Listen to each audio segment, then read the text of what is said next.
Mad Max Fury Road, John Wick వంటి Hollywood action థ్రిల్లర్లకు ఉండే craze అంతా ఇంత కాదు. ఇక ఇలాంటి సినిమాల టైప్‌లో వచ్చే ప్రతి సినిమాకు ఆడియన్స్ నుంచి మంచి ఆదరణ ఉంటుంది. అచ్చం అలాంటి మూవీనే ఒకటి ఓటీటీలో సందడి చేస్తుంది. అయితే ఆ మూవీని చూడాలంటే మాత్రం చిన్న ట్విస్ట్ ఉంది. అదేంటి, మూవీ స్టోరీ ఏంటి అనేది తెలుసుకుందాం పదండి. తెలుసుకునే ముందు వీడియోని ఒక లైక్ చేసి సబ్స్క్రైబ్ చేసుకోండి భయ్యా. Thank you. స్టోరీ ఏంటంటే 1946లో వరల్డ్ వార్ 2 తర్వాత ఫినియట్ సోనియట్ బార్డర్‌లో యుద్ధం జరుగుతుంది. ఫిన్లాండ్‌లో కొంత భూభాగం సోనియట్ యూనియన్‌కు ఇవ్వాల్సి వచ్చిన నేపథ్యం అది. మాజీ కమాండో అతమి కోర్సి తన ఫ్యామిలీని రెడ్ ఆర్మీ చంపేసిన పాత ఇంటికి తిరిగి వెళ్తాడు.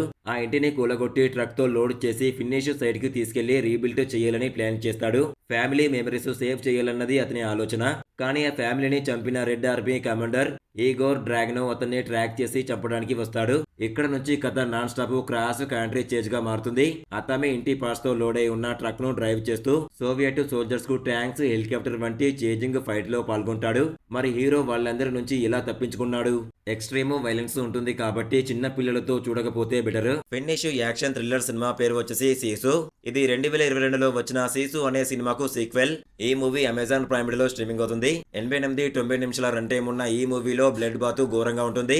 ఈ ఏడాది 2025 నవంబర్ 21న థియేటర్లో రిలీజ్ అయిన ఈ మూవీ బ్లాక్ బస్టర్ హిట్ గా నిలిచింది. ఐఎన్డిబిలో ఈ మూవీకి 7.0 రేటింగ్ ఉంది. వీటికన్నా ఇంకా best action thriller movie reviews కావాలనుకుంటే మన ఇన్స్టాగ్రామ్, టెలిగ్రామ్, వాట్సాప్ గ్రూప్ లో జాయిన్ అవ్వండి. బెస్ట్ మూవీస్ వస్తాయి ప్రతిరోజు. డిస్క్రిప్షన్ లో లింక్ ఇచ్చాను, ఓపెన్ చేసి చూడండి.